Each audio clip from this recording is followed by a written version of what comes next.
দেখুন এই অঙ্কটি একদম সহজে আমি সিম্পলিফাই করে দিচ্ছি। ১,০০০ এর উপরে পাওয়ার হচ্ছে ৭ এবং ১০ এর উপরে পাওয়ার হচ্ছে ১৮। দেখুন এখানে ১,০০০ এর উপরে পাওয়ার যেহেতু ৭, আমি ১,০০০ কে আরো সহজ করতে পারি, যেমন ১০ এর উপরে পাওয়ার ৩।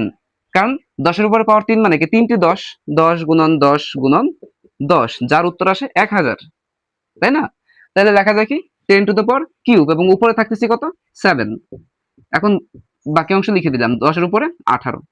দেখুন পাওয়ারে পাওয়ারে সবসময় গুণ হয়, যেহেতু এখানে ১০ এর পাওয়ার ৩ এবং উপরে আছে ৭, এই ৩ এবং ৭ কে গুণ করলে হবে কত ১০ এর উপর ২১ ভাগ ১০ এর উপর ১৮।